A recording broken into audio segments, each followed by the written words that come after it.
ಸ್ನೇಹಿತರೆ, ಕಲ್ಯಾಣಿ ಹಿಡನ್ ವೈಬ್ಸ್ಗೆ ಸ್ವಾಗತ. ನಾನು ನಿಮ್ಮ ಮೋಹನ್ ದಾಸ್ ಮಾಡುವ ನಮಸ್ಕಾರಗಳು. ಇಂದು ಶ್ರೀ ಗುರುಚರಿತ್ರೆಯ 17ನೇ ಅಧ್ಯಾಯ ಹಾಗೂ 18ನೇ ಅಧ್ಯಾಯ ಜೊತೆಯಾಗಿ ಪಾರಾಯಣ ಮಾಡೋಣ. ಬನ್ನಿ. ಶ್ರೀ ಗಣೇಶಾಯ ನಮಃ. ಶ್ರೀ ಸರಸ್ವತ್ಯೈ ನಮಃ. ಶ್ರೀ ಗುರುಭ್ಯೋ ನಮಃ. ಸಿದ್ಧಮುನಿಯು, ಕೇಳು ಶಿಷ್ಯನೇ, ನಾಮಕರಣಿಯೇ, ನೀನು ಗುರುಭಕ್ತರಲ್ಲಿ ಶಿಖಾಮಣಿಯಾಗಿರುವಿ. ನಿನ್ನ ಭಕ್ತಿಯು ಗುರುಚರಣಗಳಲ್ಲಿ ನಿಶ್ಚಿತವಾಗಿಯೂ ಲೀನವಾಯಿತು.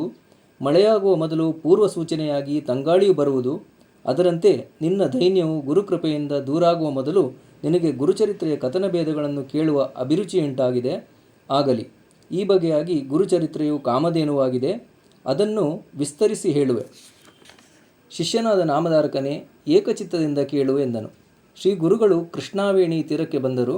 ಅಲ್ಲಿ ಭುವನೇಶ್ವರಿಯ ಪಶ್ಚಿಮ ಭಾಗದಲ್ಲಿ ಔದುಂಬರ ವೃಕ್ಷ ಉಂಟು. ಅಲ್ಲಿ ವಾಸ ಮಾಡಿದವರೆಂದು ಈ ಮೊದಲು ಹೇಳಿದೆಯಷ್ಟೇ. ಗುರುಗಳು ಗುಪ್ತವಾಗಿ ವಾಸಿಸುತ್ತಿದ್ದರು. ಅವರಿರುವ ಸ್ಥಾನವು ಇನ್ನೊಬ್ಬರಿಗೆ ಯಾರಿಗೂ ತಿಳಿದಿರಲಿಲ್ಲ. ಆ ಪ್ರಭುವು ಅನುಷ್ಠಾನ ದುರಂಧರನಾಗಿ ಅಲ್ಲಿಯೇ ಚಾತುರ್ಮಾಸಕ್ಕೆ ಕುಳಿತನು. ಭುವನೇಶ್ವರಿಯು ಸನ್ನಿಧಾನದಲ್ಲಿ ಗಹನವಾದ ಸಿದ್ಧಸ್ಥಾನ ಉಂಟು. ಅಲ್ಲಿ ಶ್ರೀ ಗುರುಗಳು ವಿಶೇಷವಾಗಿ ವಾಸಿಸತೊಡಗಿದರು. ಅದರಿಂದಂತೂ ಆ ಸ್ಥಾನವು ಉತ್ಕೃಷ್ಟವಾದ ಮಹಿಮೆಯುಳ್ಳದ್ದಾಯಿತು. ಸಿದ್ಧನ ಮಾತು ಕೇಳಿ ನಾಮಧಾರಕನು ಆತನಿಗೆ ಭಕ್ತಿಭಾವದಿಂದ ನಮಸ್ಕರಿಸಿದನು ಮತ್ತು ಸ್ವಾಮಿ, ಶ್ರೀ ಗುರುಗಳು ಪರಮಾತ್ಮ ಸ್ವರೂಪರು. ಅವರು ಗೌಪ್ಯವಾಗಿ ಏಕೆ ವಾಸಿಸಬೇಕು? ಸ್ವಾಮಿ, ಅವರಿಗೆ ತಪಸ್ಸಿನಿಂದ ಪ್ರಯೋಜನವೇನು? ಭಿಕ್ಷೆ ಬೇಡುವುದರಲ್ಲಿ ಅದಾವ ಆನಂದವು ಅವರಿಗಾಗುತ್ತಿತ್ತು. ಈ ಬಗ್ಗೆ ನನ್ನ ಮನಸ್ಸಿಗೆ ಸಂದೇಹ ಉಂಟಾಗಿದೆ. ದಾತೃವಾದ ನೀನೇ ಅದನ್ನು ಪರಿಹರಿಸಬೇಕು ಎಂದನು. ಆಗ ಸಿದ್ಧಮುನಿಯು, ವತ್ಸ ನಾಮಧಾರಕನೇ, ಕೇಳು. ಕೈಲಾಸಪತಿಯಾದ ಶಂಕರನು ಪಿನಾಕಪಾಣಿಯಾಗಿ ಭಿಕ್ಷಾಟನೆ ಮಾಡುವುದನು. ಹಾಗೆಯೇ ದತ್ತಾತ್ರೇಯನಾದರೂ ದತ್ತಾತ್ರೇಯ ಮೂರ್ತಿಯು ಯಾವಾಗಲೂ ಭಿಕ್ಷುಕನ ರೂಪದಲ್ಲಿಯೇ ಕಾಣುವನು. ಭಕ್ತ ಜನರ ಅನುಗ್ರಹಾರ್ಥವಾಗಿ ತೀರ್ಥಯಾತ್ರೆಗಳನ್ನು ಸಂಚರಿಸುವನು. ಈ ಭೂಮಿಯ ಮೇಲೆ ಅನುಪಮವಾದ ತೀರ್ಥಗಳು ಬಹಳೇ ಇವೆ. ಅವುಗಳೆಲ್ಲ ಎಷ್ಟೋ ಗೌಪ್ಯವಾಗಿದೆ. ಶ್ರೀ ಗುರುಮೂರ್ತಿಗಳು ಪ್ರೀತಿಪೂರ್ವಕವಾಗಿ ಭಕ್ತರ ಹಿತಕ್ಕೆಂದು ಪ್ರಕಟವಾದರು. ಭಕ್ತ ಜನರ ಮೇಲೆ ಉಪಕಾರ ಮಾಡುವುದಕ್ಕಾಗಿಯೇ ಶ್ರೀ ಗುರುಗಳು ತೀರ್ಥಾಟನೆ ಮಾಡುವರು.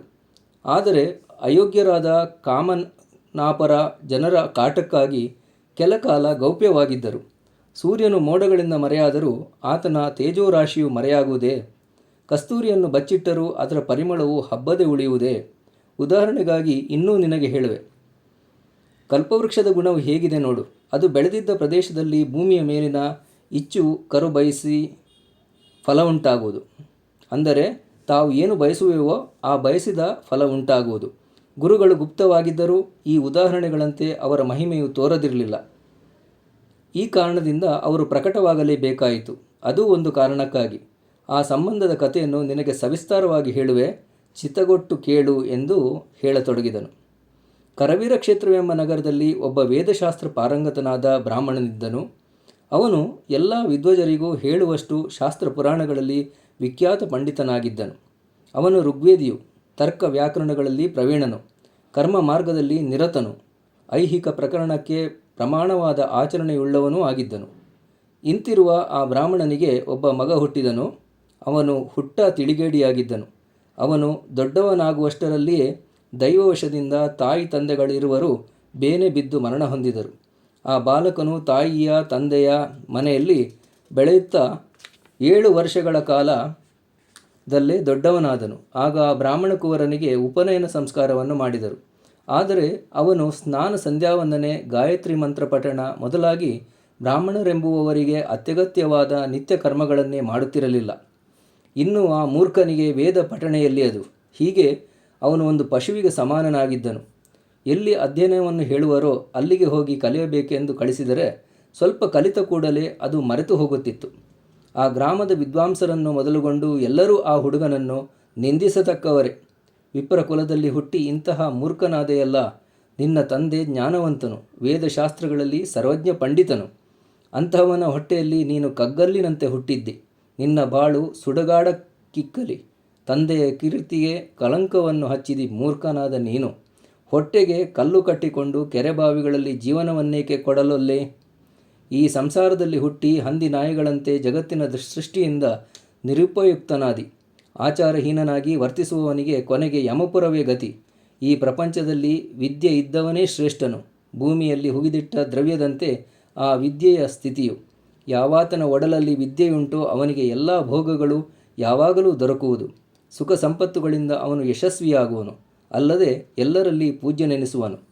ವಯಸ್ಸಿನಿಂದ ಹಿರಿಯವನಾದಾಗ್ಯೂ ವಿದ್ಯೆಯಿಲ್ಲದ ಮನುಷ್ಯನನ್ನು ಯಾರೂ ಮನ್ನಿಸಲಾರರು. ಆದರೆ ಅದೇ ವಯಸ್ಸಿನಿಂದ ಕಿರಿಯನಾದಾಗ್ಯೂ ವಿದ್ಯಾವಂತರು ಎಲ್ಲೆಡೆಗೂ ಪೂಜ್ಯನಾಗುವರು. ಬಂಧುಗಳಿಲ್ಲದವನಿಗೆ ವಿದ್ಯೆಯೇ ಪ್ರೀತಿಯ ಬಂಧು ಸಹೋದರರಿದ್ದಂತೆ. ಇವೆಲ್ಲ ಗುಣಗಳಿಂದ ವಿದ್ಯೆಯುಳ್ಳವನು ಎಲ್ಲರಿಗೂ ಒಂದೆನಾಗುವನು. ವಿದ್ಯಾವಂತನಾದವನು ಒಂದು ವೇಳೆ ಪರದೇಶಕ್ಕೆ ಹೋದಾಗ್ಯೂ ಅವನಿಗೆ ಎಲ್ಲವೂ ಗೌರವಾಧಾರಗಳಿಂದ ನೋಡುತ್ತಾರೆ. ಅವನಿಗೆ ವಿದೇಶವೇ ಸ್ವದೇಶವಾಗುವುದು. ಯಾವನಲ್ಲಿ ಬಹಳ ವಿದ್ಯೆಗಳು ಉಂಟೋ ಅವನೇ ಜ್ಞಾನವಂತನೆನಿಸುವನು. ಆತನ ದೇಹವು ದೇವತ್ವವನ್ನು ಹೊಂದುವುದು. ಎಲ್ಲರಿಂದಲೂ ಆತನು ಪೂಜಿಸಲ್ಪಡುವನು. ಯಾವುದೊಂದು ರಾಜ್ಯಕ್ಕೆ ಅಧಿಪತಿಯಾದವನನ್ನು ಎಲ್ಲರೂ ವಂದಿಸುವರು. ಹೀಗೆ ಎಲ್ಲರಿಂದಲೂ ವಂದಿಸಲ್ಪಡುವ ರಾಜನು ವಿದ್ಯಾವಂತನಾದವನನ್ನು ಪೂಜಿಸುತ್ತಾನೆ. ವಿದ್ಯೆಯು ಧನವಿಲ್ಲದ ದರಿದ್ರನಿಗೆ ಸಂಪತ್ತಾಗಿರುವುದು. ಎಲ್ಲರೂ ವಿದ್ಯೆ ಕಲಿಯಲು ಬಯಸುವ ಕಾರಣವೇ ಇದಾಗಿರುವುದು.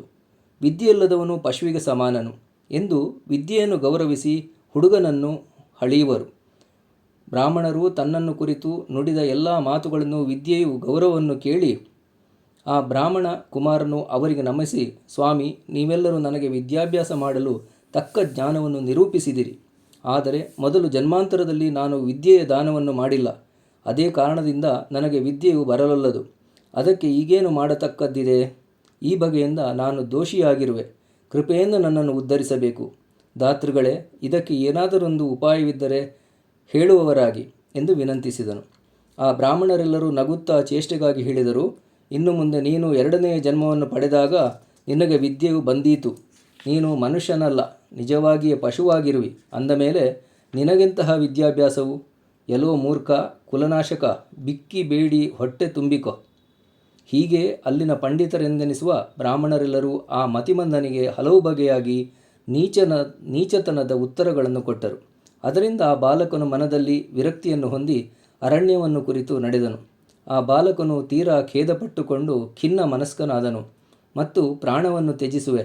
ಎಲ್ಲರೂ ಧಿಕ್ಕರಿಸತಕ್ಕದ್ದ ಜಾಗದಲ್ಲಿ ನಾನು ಇರುವೆನು. ಇದರ ಮೇಲೆ ಬದುಕಿ ಉಪಯೋಗವೇನು? ನನ್ನ ಬಾಳಿಗೆ ಬೆಂಕಿ ಬೀಳಲಿ. ವಿದ್ಯಾಹೀನತೆಯಿಂದ ನಾನು ಪಶುವಾದೆ. ಇನ್ನು ಮೇಲೆ ಜೀವಧಾರಣೆ ಮಾಡಿಕೊಂಡು ಯಾಕೆ ಇರಬೇಕು ಎಂದವನೇ ವೈರಾಗ್ಯದಿಂದ ಹೊರಟನು. ಕೂಳು ನೀರಿನ ಪರಿವೆ ಇಲ್ಲದೆ ಹಾಗೇ ಮಾರ್ಗ ಕ್ರಮಿಸಹತ್ತಿದನು. ಮುಂದೆ ಸಂಜೆಯ ಹೊತ್ತಿಗೆ ದೈವಯೋಗದಿಂದ ಆ ಬ್ರಹ್ಮಚಾರಿಯು ಬಿಲ್ಲವಡಿ ಗ್ರಾಮಕ್ಕೆ ಬಂದು ಮುಟ್ಟಿದನು. ಯಾವ ಸ್ಥಾನದಲ್ಲ ವಿಖ್ಯಾತಳು ಜಗನ್ಮಾತೆಯು ಆದ ಭುವನೇಶ್ವರಿಯು ವಾಸಿಸುವಳೋ ಅಲ್ಲಿಗೆ ಬಂದನು. ಅಲ್ಲಿದೆ ಆ ದೇವಾಲಯ. ಆಗ ಆ ದೇವಿಯ ದರ್ಶನವನ್ನು ಹೊಂದಬಹುದು ಅಂತೇಳಿ ದೇವಾಲಯದ ಪಕ್ಕದಲ್ಲೇ ಸರಿದನು. ಅಲ್ಲಿ ಬ್ರಹ್ಮಚಾರಿಯು ಮಾಡಿದುದೇನು? ಸ್ನಾನ ಸಂಧ್ಯೆಗಳೆಲ್ಲ. ಅಪಾರ ದುಃಖಕ್ಕೆ ಒಳಗಾದನು. ಗುಡಿಯ ಬಾಗಿಲ ಮುಂದೆ ನಿಂತು ಅಳಲು ಪ್ರಾರಂಭಿಸಿದನು. ಆಗ ಸತ್ಯಾಗ್ರಹವನ್ನೇ ಹೂಡಿಕೊಳ್ಳೋಣ ಅನ್ನುವಂತಾಯಿತು. ಕೂಳು ನೀರು ಬಿಟ್ಟುಕೊಟ್ಟನು. ಜೀವದ ಮೇಲೆ ಉದಾರ ಮನಸ್ಥನಾದನು. ಈ ಬಗೆಯಾಗಿ 3 ದಿನಗಳವರೆಗೆ ಆ ಬ್ರಾಹ್ಮಣ ಕುಮಾರನು ದೇವಿಯ ಎದುರಿಗೆ ಕುಳಿತುಕೊಂಡು ಬಿಟ್ಟನು. ಆದಾಗ್ಯೂ ಆತನಿಗೆ ಸ್ವಪ್ನ ದೃಷ್ಟಾಂತವಾಗಲಿಲ್ಲ. ಆದ್ದರಿಂದ ಮನದಲ್ಲೇ ಬಹಳ ಸಿಟ್ಟಾದನು. ಅಲ್ಲದೆ, ಎಲೈ ಅಂಬಾ ಭವಾನಿಯೇ, ನನ್ನನ್ನು ಹೀಗೇಕೆ ಉಪೇಕ್ಷಿಸುತ್ತಿರುವಿ ಎಂದು ಆಕ್ರಂದನೆ ಮಾಡಿದನು. ಕೈಯಲ್ಲಿ ಒಂದು ತೀಕ್ಷ್ಣವಾದ ಶಸ್ತ್ರವನ್ನು ತಗೊಂಡನು. ಕೂಡಲೇ ಆ ಶಸ್ತ್ರದಿಂದ ತನ್ನ ನಾಲಿಗೆಯನ್ನು ಕತ್ತರಿಸಿಕೊಂಡು ಚರಣಗಳಿಗೆ ಅರ್ಪಿಸಿದನು. ಅಂಬಾ ಮಾತೆಗೆ ನಾಲಿಗೆಯನ್ನು ಸಮರ್ಪಿಸಿ ಅನಂತರ ದೇವಿಗೆ ನಿರ್ವಾಣ ಮನದಿಂದ, ಇನ್ನು ಮೇಲಾದರೂ ನೀನು ನನ್ನನ್ನು ಉಪೇಕ್ಷಿಸಿದೆಯಾದರೆ ನಿನ್ನ ಚರಣಗಳಿಗೆ ನನ್ನ ಶಿರವನ್ನೇ ಅರ್ಪಿಸುವೆ ಎಂದು ತನ್ನ ಮನೋದಯವನ್ನು ತಿಳಿಸಿದನು. ಹೀಗೆ ನಿರ್ವಾಣ ಮನದಿಂದ ಆ ರಾತ್ರಿಯನ್ನು ಕ್ರಮಿಸಿದನು. ಆಗ ಅವನಿಗೆ ಒಂದು ಕನಸು ಬಿತ್ತು. ಎಲ್ಲ ಶ್ರೋತೃಗಳು ಅದನ್ನು ಕೇಳಬೇಕು. ಆ ಸ್ವಪ್ನದಲ್ಲಿ ದೇವಿಯು ನಿಜರೂಪದಿಂದ ದರ್ಶನ ನೀಡಿದಂತಾಗಿ, ಕೇಳು ಬಾಲಕನೇ, ಬ್ರಹ್ಮಚಾರಿಯೇ, ನಮ್ಮನ್ನು ಕುರಿತು ಸುಳ್ಳೇ ಆಕ್ರೋಶಿಸಬೇಡ. ಈ ಕೃಷ್ಣಾ ನದಿಯ ಪಶ್ಚಿಮ ತೀರದಲ್ಲಿರುವವನ ಹತ್ತಿರ ಬೇಗ ಹೋಗು. ಔದುಂಬರ ಅಂದರೆ ಅತ್ತಿಯ ವೃಕ್ಷದ ಕೆಳಗೆ ಮಹಾಬಲಶಾಲಿಯಾದ ತಪಸ್ವಿಯು ವಾಸಿಸುತ್ತಿರುವನು. ಆತನು ಸಾಕ್ಷಾತ್ ಶಿವಾವತಾರಿಯು. ಆತನು ನಿನ್ನ ಬಯಕೆಯನ್ನು ಪೂರೈಸುವನು ಎಂದು ಹೇಳಿದಳು. ಬ್ರಾಹ್ಮಣನು ಈ ಬಗೆಯ ಕೌತುಕಮಯವಾದ ಕನಸನ್ನು ಕಂಡನು. ಎಚ್ಚೆತ್ತ ಕೂಡಲೇ ಒಳ್ಳೆಯ ಹರ್ಷದಿಂದ ಅಲ್ಲಿಗೆ ಹೊರಟನು. ಬ್ರಾಹ್ಮಣನು ತೀವ್ರವಾಗಿ ಹೊರಟನು. ಕೃಷ್ಣೆಯ ಪ್ರವಾಹವನ್ನು ಈಜಿ ದಾಟಿದನು. ಬೇಗನೆ ಆಚೆಯ ದಡವನ್ನು ಮುಟ್ಟಿ ಶ್ರೀ ಗುರುಗಳನ್ನು ಕಂಡನು. ಓಡಿ ಬಂದು ಶ್ರೀ ಸದ್ಗುರುನಾಥನ ಪಾದ ಪದ್ಮಗಳಲ್ಲಿ ತಲೆಯಿಟ್ಟನು. ಹಲವು ವಿಧವಾಗಿ ಸ್ತುತಿಸಿದನು. ಅದರಿಂದ ಗುರುಮೂರ್ತಿಯು ಸಂತೋಷಿತನಾಗಿ ಆಶ್ವಾಸಿಸಿದನು. ಕೃಪಾಳುವಾದ ಗುರುನಾಥನು ಆ ಬಾಲಕನ ತಲೆಯ ಮೇಲೆ ಅಮೃತ ಹಸ್ತವನ್ನಿಡಲು ಒಮ್ಮೆಲೇ ಆತನ ನಾಲಿಗೆಯು ಚಿಗುರಿತು. ವೇದಶಾಸ್ತ್ರ ಪುರಾಣಗಳಲ್ಲೂ ತರ್ಕ ಭಾಷ್ಯ ವ್ಯಾಕರಣಗಳಲ್ಲೂ ಕಿಂಬಹುನ ಎಲ್ಲ ವಿಷಯಗಳಲ್ಲೂ ತಾತ್ಕಾಲವೇ ಅಗಾಧ ಜ್ಞಾನ ಉಂಟಾಗಿ ಅಂತಃಕರಣವು ಪೂರ್ಣವಾಯಿತು. ಕಾಗೆಯು ಮಾನಸ ಸರೋವರಕ್ಕೆ ಹೋದರೆ ಕೂಡಲೇ ರಾಜಹಂಸವಾಗುವುದು. ಅದರಂತೆ ಆ ಬ್ರಾಹ್ಮಣ ಕುಮಾರನ ಸ್ಥಿತಿಯಾಯಿತು. ಚಿಂತಾಮಣಿಯ ಸಂಪರ್ಕದಿಂದ ಕಬ್ಬಿಣ ಬಂಗಾರವಾಗುವುದು ಮತ್ತು ಜಂಬೂ ನದಿಯಲ್ಲಿ ಬಿದ್ದ ಮಣ್ಣು ಬಂಗಾರವಾಗುವುದು. ಇವೆಲ್ಲವುಗಳಂತೆ ಶ್ರೀ ಗುರುಗಳ ಕೃಪೆಯಿಂದಲೂ ಅವರ ಚರಣಸ್ಪರ್ಶದಿಂದಲೂ ಆ ಮಂದಮತಿಯಾದ ಬ್ರಹ್ಮಚಾರಿಯು ವೇದ ಶಾಸ್ತ್ರ ತರ್ಕ ಭಾಷ್ಯಗಳೆಲ್ಲವನ್ನೂ ಬಲ್ಲವನಾದನು. ಸಿದ್ಧನು, ನಾಮಧಾರಕನೇ, ಶ್ರೀ ಗುರುಮಹಿಮೆಯು ಇಂತೂ ಅಗಾಧವಾಗಿದೆ. ಅವರು ವಾಸ ಮಾಡಿದಲ್ಲೆಲ್ಲ ಇಂಥ ಮಹಿಮೆಗಳೇ ಹೇರಳವಾಗಿ ಕಂಡುಬರುವವು ಎಂದನು. ಅದನ್ನೆಲ್ಲ ಸರಸ್ವತಿ ಗಂಗಾಧರನು ಶ್ರೀ ಗುರುಚರಿತ್ರೆಯಲ್ಲಿ ವಿಸ್ತಾರವಾಗಿ ಹೇಳಿರುವನು. ಆ ಚರಿತ್ರೆಯೆಲ್ಲವೂ ತೀರಾ ಮನೋಹರವಾಗಿದೆ. ಕೇಳುವವರ ಬಯಕೆಗಳೆಲ್ಲವೂ ಪೂರ್ಣವಾಗುವುದು ಎಂದನು. ಇತಿ ಶ್ರೀ ಗುರುಚರಿತಾಮೃತೆ ಪರಮಕಥಾಕಲ್ಪತರೌ ಶ್ರೀ ನೃಸಿಂಹ ಸರಸ್ವತಿಪಾಖ್ಯಾನೆ ಸಿದ್ಧನಾಮಧಾರಕ ಸಂವಾದೆ ಬಿಲ್ಲವಡಿ ಸ್ಥಾನ ಮಹಿಮಾವರ್ಣನಂ ಮಂದಮತಿ ಬ್ರಾಹ್ಮಣವರ ಪ್ರದಾನಂ ನಾಮ ಸಪ್ತದಶೋಧ್ಯಾಯ. ಸ್ನೇಹಿತರೆ, 17ನೇ ಅಧ್ಯಾಯವಾದ ಶ್ರೀ ಗುರುಚರಿತ್ರೆಯನ್ನು ನಾವಿವಾಗ ಪಾರಾಯಣ ಮಾಡಿದೆವು. ಅದು ಮುಗಿದಿದೆ. ಈಗ 18ನೇ ಅಧ್ಯಾಯ ಶ್ರೀ ಗುರುಚರಿತ್ರೆಯ ಪಾರಾಯಣ ಮಾಡೋಣ. ಬನ್ನಿ. ಶ್ರೀ ಗಣೇಶಾಯ ನಮಃ. ಶ್ರೀ ಸರಸ್ವತ್ಯೈ ನಮಃ. ಶ್ರೀ ಗುರುಭ್ಯೋ ನಮಃ. ಸಿದ್ಧಮುನಿಯೇ, ನಿನಗೆ ಜಯ ಜಯಕಾರವಿರಲಿ. ನೀನೇ ಭವಸಾಗರದಿಂದ ನರಪ್ರಾಣಿಗಳನ್ನು ಪಾರ ಮಾಡುವವನು. ಧಾತೃವೇ, ಸುಧಾರಸವನ್ನು ನಮ್ಮ ಶ್ರವಣ ಪುಟಗಳಲ್ಲಿ ತುಂಬಿದಿ. ಗುರುಚರಿತ್ರೆಯು ಕಾಮಧೇನುವಿನಂತೆಯೇ ಇದೆ. ಎಷ್ಟೇ ಕೇಳಿದಾಗ್ಯೂ ಮನಸ್ಸು ತೃಪ್ತವಾಗದಾಗಿದೆ. ಇನ್ನೂ ಕೇಳುವ ಪ್ರಬಲವಾದ ಬಯಕೆಯು ನನ್ನ ಅಂತಃಕರಣದಲ್ಲಿ ನೆಲೆಯಾಗಿದೆ. ನನಗೆ ಶ್ರೀ ಗುರುಚರಣಗಳಲ್ಲಿ ಧ್ಯಾನ ಉಂಟಾಗಿದೆ. ಅಂತಃಕರಣದಲ್ಲಿ ತೃಪ್ತಿಯಿಲ್ಲ. ಕಥಾಮೃತವೆಂಬ ಸಂಜೀವನವನ್ನು ಇನ್ನಿಷ್ಟು ದಯಪಾಲಿಸುವ ಕೃಪೆಯಾಗಬೇಕು ಎಂದು ಕೇಳಿದನು. ಈ ವಿಧವಾಗಿ ಶಿಷ್ಯನಾದ ನಾಮಧಾರಕನು ಸಿದ್ಧಮುನಿಗೆ ಬೇಡಿಕೊಂಡನು. ಆತನ ಚರಣಗಳಲ್ಲಿ ತಲೆಯನ್ನಿಕ್ಕಿ ಕೃಪೆಯನ್ನು ಪ್ರಾರ್ಥಿಸಿದನು. ಶಿಷ್ಯನಾದ ನಾಮಧಾರಕನ ವಚನಗಳನ್ನು ಕೇಳಿ ಸಿದ್ಧಮುನಿಯು ಸಂತೋಷಭರಿತನಾದನು. ಗುರುಗಳ ಚರಿತ್ರೆಯನ್ನು ವಿಸ್ತಾರಪೂರ್ವಕವಾಗಿ ಹೇಳತೊಡಗಿದನು. ಸ್ತೋತ್ರಗಳೆಲ್ಲರೂ ಏಕಚಿತ್ತದಿಂದ ಕೇಳಬೇಕು. ಶಿಖಾಮಣಿಯೇ, ಕೇಳು. ನಿನ್ನ ವಾಣಿಯು ಧನ್ಯವಾದುದು. ಶ್ರೀ ಗುರುಚರಣಗಳಲ್ಲಿ ನಿನ್ನ ಭಕ್ತಿಯು ತಲ್ಲೀನವಾಗಿ ಹೋಗಿದೆ. ನಿನ್ನ ಮೂಲಕವಾಗಿ ನಮಗೆ ಸ್ಫೂರ್ತಿಯುಂಟಾಯಿತು. ಆರಂಭದಿಂದ ಅಂತ್ಯದವರೆಗೂ ಗುರುಚರಿತ್ರೆಯು ಅವಿಚ್ಛಿನ್ನವಾಗಿ ಸ್ಮರಣೆಗೆ ಬಂದಿತು. ಅನುಪಮವಾದ ಬಿಲ್ಲವಡಿ ಸ್ಥಾನ ಮಹಿಮೆಯನ್ನು ಈ ಮೊದಲು ನಿಮಗೆ ಹೇಳಿದುದಾಯಿತು. ಇನ್ನು ಉತ್ತಮವಾದ ಮುಂದಿನ ಚರಿತ್ರ ಭಾಗವನ್ನು ಹೇಳುವೆ. ಏಕಚಿತ್ತದಿಂದ ಕೇಳು. ಶ್ರೀ ಗುರುಗಳು ಬಿಲ್ಲವಡಿ ಗ್ರಾಮದಲ್ಲಿ ಸ್ವಲ್ಪ ಕಾಲದವರೆಗೆ ಗೌಪ್ಯವಾಗಿದ್ದರು. ಅಲ್ಲಿ ಪ್ರಕಟವಾಗಲೇಬೇಕಾದಂತಹ ಒಂದು ಸನ್ನಿವೇಶ ಉಂಟಾದ ಮೂಲಕ ಪ್ರಕಟಿತರಾಗಿ ಅಲ್ಲಿಂದ ಮುಂದೆ ಪ್ರಯಾಣ ಬೆಳೆಸಿದರು. ದಕ್ಷಿಣ ಕಾಶಿ ಎಂದು ಹೆಸರಾಗಿದ್ದ ವರ್ಣಸಂಗಮವು ತೀರ್ಥಸ್ಥಾನವು. ಕ್ಷೇತ್ರ ತೀರ್ಥಗಳನ್ನು ಕಾಣುತ್ತಾ ಭಕ್ತಾನುಗ್ರಹ ಮಾಡಲೆಂದು ಶ್ರೀ ಗುರುಗಳು ಅಲ್ಲಿಗೆ ಬಂದರು. ಮುಂದೆ ಕೃಷ್ಣಾ ತಟಾಕದೊಳಗಿನ ತೀರ್ಥಗಳನ್ನು ಪಾವನಗೊಳಿಸುತ್ತಾ ಪ್ರಸಿದ್ಧವಾದ ಪಂಚಗಂಗಾ ಸಂಗಮದಲ್ಲಿ ಬಂದರು. ಶ್ರೀ ಗುರುಗಳು 12 ವರ್ಷಗಳವರೆಗೆ ವಾಸಿಸಿದರು. ಅದು ಮನೋಹರವಾದ ಅನುಪಮ ತೀರ್ಥವು.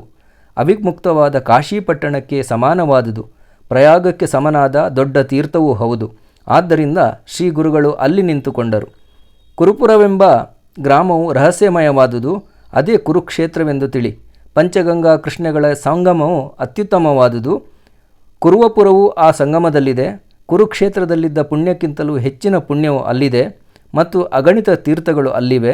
ಆದ್ದರಿಂದ ಶ್ರೀ ಗುರುಗಳು ಅಲ್ಲಿಯೇ ಇರಹತ್ತಿದರು. ನಾಮಧಾರಕ, ಪಂಚಗಂಗೆ ಎಂಬ ಹೆಸರುಂಟಾಗಿದೆ. ಅವುಗಳ ಹೆಸರುಗಳನ್ನು ಹೇಳುವೆನು, ಕೇಳು. ಶಿವ, ಭದ್ರ, ಭೋಗಾವತಿ, ಕುಂಬಿ ಮತ್ತು ಸರಸ್ವತಿ ಇವೇ 5 ನದಿಗಳಿಂದ ಪಂಚಗಂಗಾ ಪ್ರಖ್ಯಾತವಾದ ತೀರ್ಥವೆನಿಸಿದೆ. ಅದು ಮಹಾಪಾತಕಗಳನ್ನು ಸಂಹರಿಸುವುದು. ಇಂತಹ ಪಂಚಗಂಗೆಯು ಕೃಷ್ಣೆಯ ಸಂಗಡ ಬೆರೆತಿತ್ತು. ಮನೋಹರವಾದ ಈ ಸಂಗಮ ಸ್ಥಾನವು ಪ್ರಯಾಗಕ್ಕಿಂತಲೂ ಉತ್ತಮವಾದುದಾಗಿದೆ. ಅಲ್ಲಿಯೇ ಇನ್ನೊಂದು ಅನುಪಮವಾದ ಸ್ಥಾನವೊಂದುಂಟು. ಅದಕ್ಕೆ ಅಮರಾಪುರ ಗ್ರಾಮವೆಂದು ಹೆಸರು. ಪ್ರಯಾಗ ಸಂಗಮದಂತೆ ಇದು ಒಳ್ಳೆಯ ಮನೋಹರವಾಗಿದೆ. ಇಲ್ಲಿ ಪ್ರತ್ಯಕ್ಷ ಕಲ್ಪತರುವಿನಂತೆ ಔದುಂಬರ ವೃಕ್ಷವು ಬಂದಿದೆ. ಆ ಸಂಗಮದ ಷಟ್ಕೂಲ ತೀರ್ಥದಲ್ಲಿ ಅಮರೇಶ್ವರನೆಂಬ ದೇವನಿರುವನು. ಗಂಗಾ ಭಾಗೀರಥಿ ತೀರ್ಥದಲ್ಲಿ ಕಾಶಿ ಕ್ಷೇತ್ರವುಂಟು. ಅದರಂತೆಯೇ ಅದಕ್ಕೆ ಸಮಾನವಾದ ಪಂಚನದಿ ಸಂಗಮವು ದೊಡ್ಡದಾಗಿದೆ. ಅಮರೇಶ್ವರನ ಸನ್ನಿಧಾನದಲ್ಲಿ 64 ಜನ ಯೋಗಿಯರಿದ್ದಾರೆ. ಪಾವನಕರವಾದ ಶಕ್ತಿ ತೀರ್ಥವು ಅಲ್ಲಿಯೇ ಇರುವುದು. ಅದು ಪ್ರಖ್ಯಾತವಿದೆ. ಶ್ರೇಷ್ಠವಾದ ಅಮರೇಶ್ವರ ಲಿಂಗವನ್ನು ಭಕ್ತಿಯಿಂದ ಆರಾಧಿಸುವ ಮಾನವನು ಅಮರನಾಗುವನು. ಅಮರೇಶ್ವರನೇ ವಿಶ್ವನಾಥನೆಂದು ತಿಳಿ. ಪ್ರಯಾಗ ತೀರ್ಥದಲ್ಲಿ ಅವರಲ್ಲೂ ಮಾಘ ಮಾಸದಲ್ಲಿ ಮಾಡಲಾಗುವ ಮಾಘ ಸ್ನಾನದಿಂದ ಎಷ್ಟು ಪುಣ್ಯ ಸಾಧನೆಯಾಗುವುದೋ ಅದರ 100 ಮಡಿ ಪುಣ್ಯವು ಈ ತೀರ್ಥದಲ್ಲಿ ಒಂದೇ ಒಂದು ಸ್ನಾನ ಮಾಡುವುದರಿಂದ ದೊರಕುವುದು. ಈ ಸಹಜ ನದಿ ಸಂಗಮವು ಪ್ರಯಾಗಕ್ಕೆ ಸಮಾನವೆಂದು ಖ್ಯಾತಿಯನ್ನು ಹೊಂದಿದೆ. ಅಮರೇಶ್ವರನೆಂಬ ಪರಬ್ರಹ್ಮ ವಸ್ತುವಿನ ವಾಸವು ಆ ಸ್ಥಾನದಲ್ಲುಂಟು. ಈ ಕಾರಣದಿಂದ ಆ ಸ್ಥಾನದಲ್ಲಿ ನಿರ್ಗುಣ ಮಹಿಮೆಯುಳ್ಳ ಕೋಟಿ ತೀರ್ಥಗಳುಂಟು. ಅಲ್ಲಿ ದಕ್ಷಿಣದ ಗಂಗೆ ಎನಿಸಿರುವ ಕೃಷ್ಣೆಯ ವೇಣಿ ನದಿಯೊಂದಿಗೆ ಹರಿಯುತ್ತಿರುವಳು. ಆ ಸ್ಥಳದಲ್ಲಿ ಲೆಕ್ಕವಿಲ್ಲದಷ್ಟು ತೀರ್ಥಗಳುಂಟು. ಅವೆಲ್ಲವನ್ನು ಹೇಳುವುದರಿಂದ ಬಹಳ ವಿಸ್ತಾರವಾಗುವುದು. ಪುರಾಣಗಳಲ್ಲಿ ಅವುಗಳ ವಿಸ್ತೃತ ವರ್ಣನೆಯುಂಟು. ಅವುಗಳಲ್ಲಿಯೇ ಮುಖ್ಯವಾದವುಗಳೆಂದು ಅಷ್ಟತೀರ್ಥ ಅಂದರೆ 8 ತೀರ್ಥಗಳು ಕೃಷ್ಣೆಯ ತೀರ್ಥದಲ್ಲಿದೆ.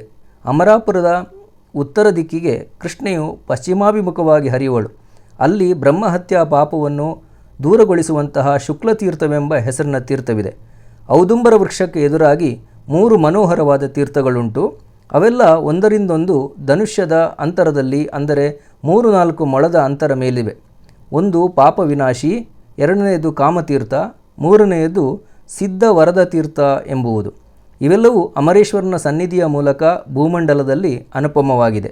ಮುಂದೆ ಸಂಗಮದಲ್ಲಿ ಷಟ್ಕೂಟದಲ್ಲಿ ಪ್ರಖ್ಯಾತವಾದ ಪ್ರಯಾಗತೀರ್ಥ, ಶಕ್ತಿತೀರ್ಥ, ಅಮರತೀರ್ಥ ಮತ್ತು ಕೋಟಿ ತೀರ್ಥಗಳೆಂಬುದೂ ಇವೆ.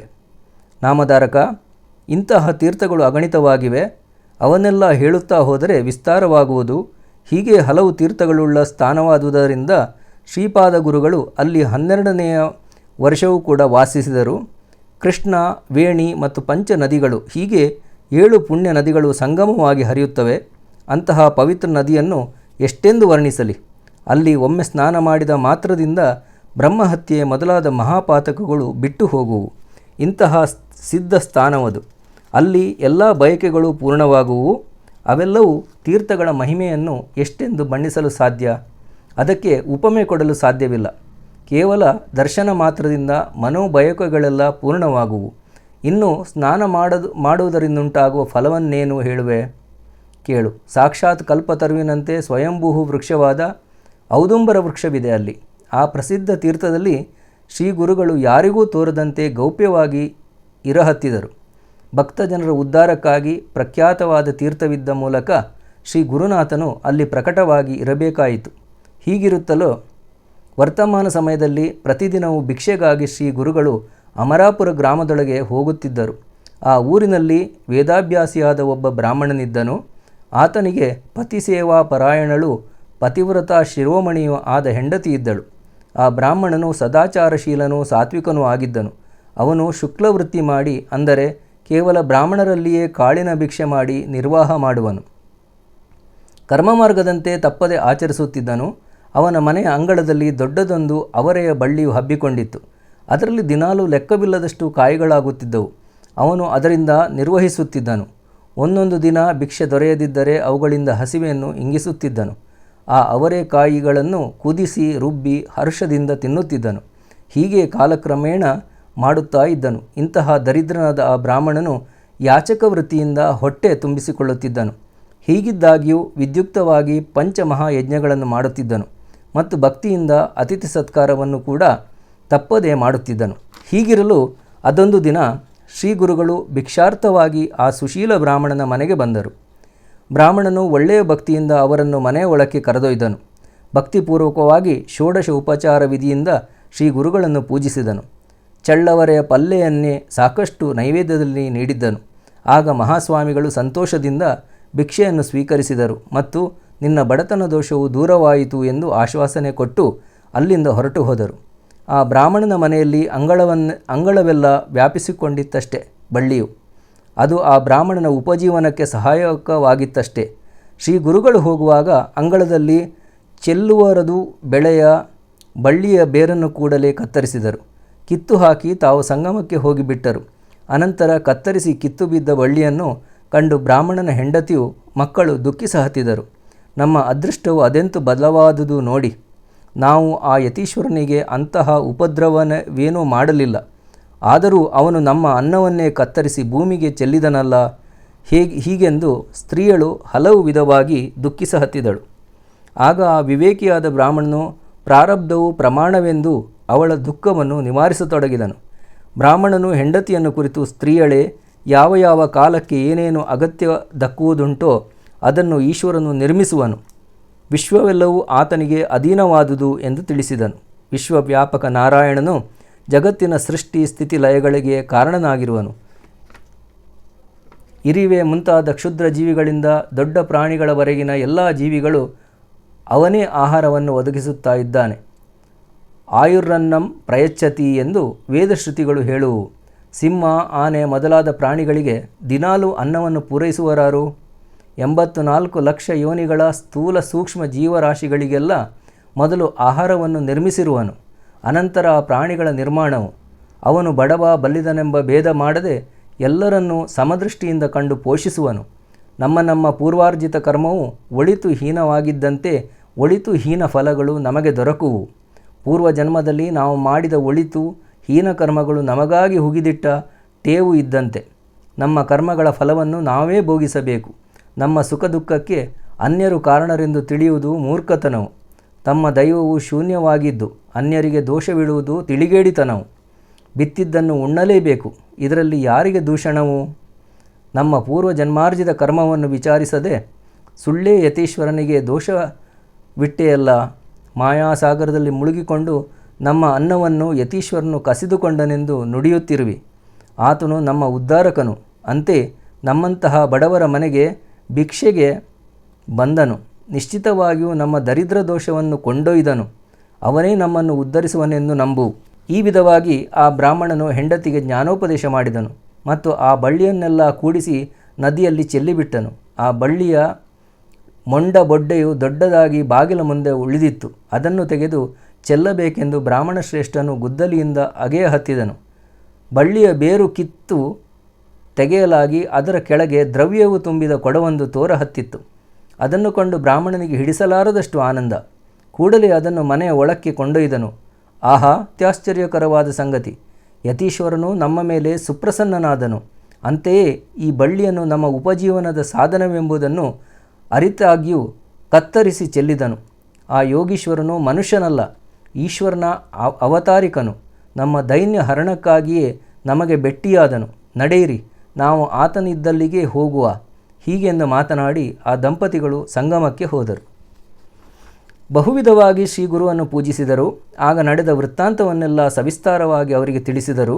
ಶ್ರೀ ಗುರುಗಳು ಅವರನ್ನು ಕುರಿತು, ಬ್ರಾಹ್ಮಣವರ, ಈ ಸಂಗತಿಯನ್ನು ನೀವು ಯಾರಿಗೂ ತಿಳಿಸತಕ್ಕದ್ದಲ್ಲ, ಗೌಪ್ಯವಾಗಿ ಇಡಬೇಕು. ಒಂದು ವೇಳೆ ಈ ವಿಷಯವನ್ನು ಬೇರೆಯವರಲ್ಲಿ ಹಂಚಿಕೊಂಡಲ್ಲಿ ನಮ್ಮನ್ನು ಪ್ರಸಿದ್ಧಿಸಿದರೆ ಲಕ್ಷ್ಮಿಯು ನಿಮ್ಮ ಮನೆಯಲ್ಲಿ ನಿಲ್ಲಲಾರಳು. ಹೀಗೆಂದು ಹೇಳುವುದಲ್ಲದೆ ನಿಮ್ಮ ವಂಶದಲ್ಲಿ ಲಕ್ಷ್ಮಿಯು ಅಖಂಡವಾಗಿ ವಾಸಿಸುತ್ತಾಳೆ. ಮಕ್ಕಳು ಮೊಮ್ಮಕ್ಕಳೊಂದಿಗೆ ನೀವು ಸುಖಿಯಾಗಿ ಬಾಳುವಿರಿ ಎಂದು ಆಶೀರ್ವದಿಸಿದನು. ಇಂತೂ ವರವನ್ನು ಪಡಕೊಂಡು ಆ ಬ್ರಾಹ್ಮಣ ದಂಪತಿಗಳು ತಮ್ಮ ತಮ್ಮ ಮನೆಗೆ ತೆರಳಿದರು. ಶ್ರೀ ಗುರುಕೃಪೆ ಎಂದರೆ ಅದು ಹೀಗೆ. ಕೇವಲ ದರ್ಶನ ಮಾತ್ರದಿಂದ ದಾರಿದ್ರ್ಯವು ದೂರವಾಗುವುದು. ಗುರುಕೃಪೆಯಾದವನಿಗೆ ದಾರಿದ್ರ್ಯವೆಲ್ಲಿಯಹದು, ಪಾಪವೆಲ್ಲಿಯಹದು? ಕಲ್ಪವೃಕ್ಷವನ್ನು ಆಶ್ರಯಿಸಿದವನ ಮನೆಯಲ್ಲಿ ದಾರಿದ್ರ್ಯವು ಹೇಗೆ ನಿಲ್ಲಬಲ್ಲದು? ದೈವಹೀನನಾದ ಮಾನವನು ಶ್ರೀ ಗುರುವನ್ನು ಆಶ್ರಯಿಸಬೇಕು. ಅಂದರೆ ಅವನೇ ಈ ಸಂಸಾರ ಸಾಗರದಿಂದ ಉದ್ಧಾರನಾಗುವನು ಹಾಗೂ ಎಲ್ಲರಲ್ಲಿ ಮನ್ನಣೆ ಹೊಂದುವನು. ಯಾವನು ಶ್ರೀ ಗುರುವನ್ನು ಭಜಿಸಹತ್ತುವನೋ ಅವನೇ ಇಹಪರ ಸೌಖ್ಯವನ್ನು ಹೊಂದುವನು. ಆತನ ಮನೆಯಲ್ಲಿ ಲಕ್ಷ್ಮಿಯು ಅಖಂಡವಾಗಿ ವಾಸಿಸುವಳು. ಆ ಕುಟುಂಬವು ಅಷ್ಟೈಶ್ವರ್ಯದಲ್ಲಿ ಬಾಳುವುದು. ನಾಮಧಾರಕ, ಶ್ರೀ ಗುರುಮಹಿಮೆಯು ಹೀಗೆ ತೀರಾ ಮಹತ್ವದ್ದಾಗಿದೆ. ಏಕನಿಷ್ಠೆಯಿಂದ ನೀವು ಭಜಿಸಿದರೆ ಸಾಕು, ಕಾಮಧೇನುವೇ ನಿಮ್ಮ ಮನೆಯಲ್ಲಿದ್ದಂತೆ ಎಂದು ಸಿದ್ಧಮುನಿ ಹೇಳಿದನು. ಗಂಗಾಧರನ ಕುಮಾರನು ಅಂದರೆ ಸರಸ್ವತಿ ಗಂಗಾಧರನು ಗುರುಚರಿತ್ರೆಯನ್ನು ವಿಸ್ತರಿಸಿ ಹೇಳತೊಡಗಿದನು. ಮುಂದಿನ ಕಥಾಮೃತ ಸಾರವನ್ನು ಶ್ರೋತೃಗಳು ಒಮ್ಮನದಿಂದ ಕೇಳಬೇಕು. ಇತಿ ಶ್ರೀ ಗುರುಚರಿತಾಮೃತೆ ಪರಮಕಥಾಕಲ್ಪತರೌ ಶ್ರೀ ನರಸಿಂಹ ಸರಸ್ವತ್ಯುಪಾಖ್ಯಾನೆ ಸಿದ್ಧನಾಮಧಾರಕ ಸಂವಾದೆ ಅಮರಾಪುರ ಮಹಿಮಾನಂ ದ್ವಿಜದೈನ್ಯಹರಣಂ ನಾಮ ಅಷ್ಟಾದಶೋಧ್ಯಾಯಃ. ಸ್ನೇಹಿತರೆ, ಇದುವರೆಗೂ ಶ್ರೀ ಗುರುಚರಿತ್ರೆಯ 17ನೇ ಮತ್ತು 18ನೇ ಅಧ್ಯಾಯವನ್ನು ಪಾರಾಯಣ ಮಾಡಿದ್ದೇವೆ. ನೀವೆಲ್ಲರೂ ಆಲಿಸಿದಿರಿ ಹಾಗೂ ವೀಕ್ಷಿಸಿದಿರಿ. ಇನ್ನು ಮುಂದಿನ ಅಧ್ಯಾಯಗಳನ್ನು ಮುಂದಿನ ವಿಡಿಯೋದಲ್ಲಿ ತಾವು ವೀಕ್ಷಿಸಬಹುದು. ಕಲ್ಯಾಣಿ ಹಿಡನ್ ವೈಬ್ಸ್ನ ಎಲ್ಲ ವಿಡಿಯೋಗಳನ್ನು ಲೈಕ್ ಮಾಡಿ, ಶೇರ್ ಮಾಡಿ ಮತ್ತು ಎಂದಿನಂತೆ ನಾನು ಹೇಳುತ್ತೇನೆ, ಸಬ್ಸ್ಕ್ರೈಬ್ ಮಾಡದವರು ಸಬ್ಸ್ಕ್ರೈಬ್ ಮಾಡಿ, ಹೆಚ್ಚಾಗಿ ಎಲ್ಲರಿಗೂ ಶೇರ್ ಮಾಡಿ. ಮುಂದಿನ ವಿಡಿಯೋಗಳಲ್ಲಿ ಭೇಟಿಯಾಗೋಣ. ಧನ್ಯವಾದಗಳು. ನಮಸ್ಕಾರ.